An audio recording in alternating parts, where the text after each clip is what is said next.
Just made it here to Animal Auto, late as hell, a lot of traffic, people being stupid leaving the event. Let's take a look at this thing. I don't know if I want to show my engine bay on camera because it's dirty as shit. So I already have the R35 coil packs. Okay, great. So you said we don't need the trigger kit right now? We don't need a trigger kit right now. So we're not going to max out the trigger system with these turbos, unfortunately. Okay. But yeah, the fuel system's definitely gonna be addressed. And I have a fuel rail already. What rail is it? Tomei. Okay. We can use it, but the package you already got, it comes with the radium. Okay. Pretty much the same thing that Ferg has. Okay.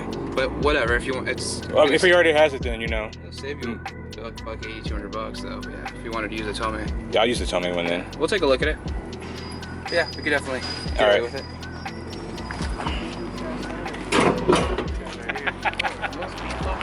That makes sick, huh? Cool. You aware of any dings and dents with the car? It looks immaculate though. It just needs a paint correction. I gotta put my side skirt on. Oh yeah, it's dry. Yeah. Yeah, but damn, white covers it up so good, you know. My parts right here ready to go for you. So your rail, your injectors are on the way. Okay. Or they're at my house. They should be here by now. But this is the rail we were gonna be using for you. Looks like that SC300 just took your kit, but I have another kit I could put together for you. It's actually at my house. Okay. We're gonna be using the radium rail, ID1050s. Okay. An adjustable external fuel pressure regulator. Okay. And then the lines are gonna be TPFE. They're gonna be coated with like Teflon, so you could run ethanol, pump gas, methanol, whatever you actually. Okay. So with the 1050s, when I go to the single turbo setup, that's gonna be fine. Right. Okay. Right. 1050s will max out around 550. If you have some cams, you can probably squeeze a little bit more out of it with the same fuel. Okay. But yeah, I think when I do the turbo setup, I want to do pond cams. Right. Pond cams is a good step. Since it's 26, there's a number of upgrades. I would probably go a little bit larger before you have to actually modify the buckets and stuff like that. Okay. Stage 2, you have a standalone computer. There's no sense in doing a drop-in. Yeah. Drop-ins are great if you don't want to adjust the computer. Okay. But if you have the ability to do so, okay, put some bigger guys in there. Well, how big can I? You have tattoos, don't you? No, I have Pro cams. yeah, no, I don't have pro cams. I have Type A pond cams. I want to Oh, really? Oh man, yours sounds pretty responsive. You have a nice light flywheel. Too, the flywheel is pretty light with yours, right? I have the whole thing is the Nismo. Yours runs pretty nice. I like the way. I was thinking about going bigger cam, but I'll let y'all do it. I would do bigger cams. But so what size cams can I go with when I go single? What's like? Honestly, the cam's not the problem. You can go large as hell. I know, but without modifying like the head. It's under 10.5 of inches of lift, I want to say. Okay. So they'll tell you, like, you know, the stage 3 or whatever is going to require modification, require machine. Okay. So let's avoid that because we don't want to rip the motor apart. Yeah, pretty much like the biggest set of drop-ins we can get. Okay. Shit, I'm about to hit you up for that then, because I'm leaving at the end of the summer, so. Out of state, out of country? Yeah, I'm not out of state. Oh man. I'm gone, so. You taking your car with you? You want me to leave it here with you? What? I want that thing. So can we look at the Haltech real quick? Check out the Haltech real quick. Yeah, where is your kit actually? I think it's... Oh, there's your kit. I'm sorry. This is your coal kit. So here's your flex fuel sensor. Okay. And this is going to be able to measure the ethanol content in the fuel. It's also going to measure the temperature of the fuel. Okay. So, which is good for like vapor lobbying or stuff like that. Okay. Something you probably won't ever experience, but it's just more data. Okay. The ethanol install kit, this goes in the tank. It's the strainer. These are 450 ethanol compatible fuel pumps.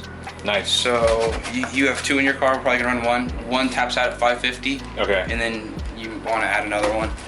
So I thought that SC used your parts. Looks like he did, but he grabbed parts where he's supposed to. This is a -6 reusable filter. Okay. You don't need to buy fuel filters anymore. You're just gonna unscrew it, and there's an element in here that you could clean. Okay. Just get some carb cleaner or some solvent and spray it down or whatever. It's a stainless mesh filter. The pumps, they draw a lot of amperage, more amperage than the stock wiring could supply. So what we do is we get a relay, we use these Hella relays, and we wire them up, boost them off the battery voltage. Okay, so that's sweet. one situation we do. The ECU, haven't broke the seal yet. Let's go ahead and get to it. This is an Elite 2000. This is good enough for 8 cylinders or 8 injectors. That means that you have a 6-cylinder engine. This is perfect. Okay, nice. A dual connector ECU, so it has a ton of input and output, so you can add flexible sensors, rolling analog switches, launch control buttons, a number of like features directly into the ECU without needing to buy like an IO expander, something like that. Nice. So, and to make this work and plug and play with your car, we have this adapter. And these adapters are great because it allows us to plug into a factory loom, and then it's just going to go right out to our ECU with this little piece of loom. Awesome, man. So this ties it all together. Makes it a fully tunable setup that I could change injectors, change fuel, add boost or whatever, and have full control over the engine. We were speaking about the fuel lines earlier. We went with black ends, black coated lines, and you have the ability if you want steel lines with blue ends or whatever. It's all customizable, whatever you like. Yeah, I think the blue would look better because you want blue lines? Yeah, I can do that. So will blue lines silver ends or black hose with blose ends? Black hose with blue ends. Black hose with blue ends is my favorite. Yeah, actually I think I can show you an example of what they look like. No, because I was like, no, the trailer. I was like, no, I need $4 for it. no, fuck. Yeah, I might have a black hose with blue ends put around, but yeah, blue ends obviously everyone knows what blue ends look like, right? Just like blue AN fitting. But I think they look pretty good when they're matched, when they're paired on with like a black hose. Well, actually, the guy didn't even post it for sale. Yeah, I'm done as an example, but I'll pull one up from the review. Okay. The black hose, blue ends. I'm just gonna ask, randomly ask him. Your plugs are here as well. Okay. BKR8 CIXs. Nice. All right, but he wanted 5 at 6 of first. those in the set. We'll go ahead and grab. Okay. We're gonna put in there. That's the mechanics think on that on Tuesday, I hope, Tuesday or Wednesday. Okay. They'll get started. The first pipe attack is the fuel system, Okay. That's everything's probably gonna take about 3 weeks. You said. roughly because of the workload. Okay. He's got that ST on the lift that he's finishing up in that 34. That's 65 to 70% done. Okay. So I wouldn't be surprised. And this is like easy. Yeah. This is what we do the most of. So this shouldn't take longer than a couple days. Okay. Unless we hit something like we come like into the gas tank or whatever, and we want to replace like zeros or something like that. Yeah. I mean, probably you might want to look at that because the car was in Okinawa. Of course. Yeah. So. Of course. A lot of rust out there. You might see something that's I might address it now versus EV strands on the side. So and they're all older cars. Yeah. Common problems: belts go aged. Yeah. Hoses crack. Rubber withers. Stuff like that. Exactly. Cool. Let's get on. I'm gonna finish tuning that 2JZ Sandro. Okay. And after we're done with that, we're gonna go ahead and make some room for your car and Yeah, we'll start get. it on the road. Okay. Thank you, man. With your car, man. No problem, bro. Yeah. Let's do this. All right. Just gonna wrap this video up for today, guys. Thank you so much for watching. We're finally making more progress in this car. I'm very happy that this car is finally gonna get on the corn. You know what I'm saying? Very happy, very excited. And you guys should stay tuned in because we got a lot more stuff coming. I don't even know what to say, I'm just speechless right now. You know what I'm saying? Finally making the progress that I want to make. Things that I wanted to do in Okinawa are getting done now. And that's why you just have to, you just gotta stick with it, man. You just can't give up. Everything happens in your own time. And you can't base your progress off someone else's progress. So, you know what I'm saying? You just gotta stick with it. And you'll eventually get there. We got a nice Miata pulling in over there right now. But I'm about to be out of here. I'll see you guys in the next video. I'm gonna start making more GLA content because that car needs some stuff too. So stay on the lookout for that, and I'll see you guys in the next one.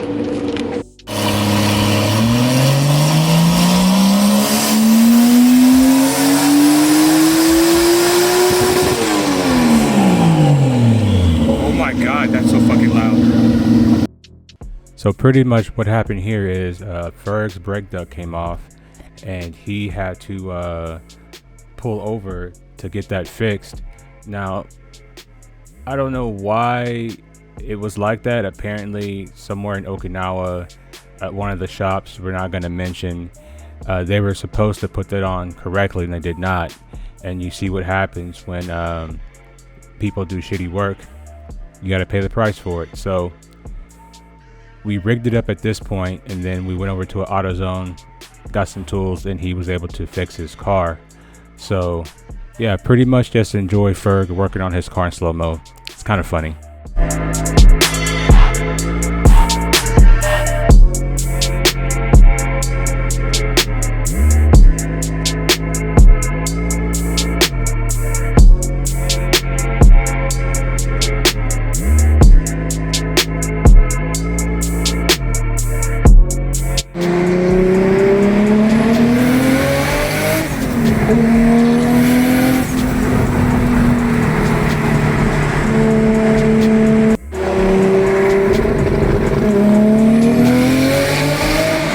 Bye.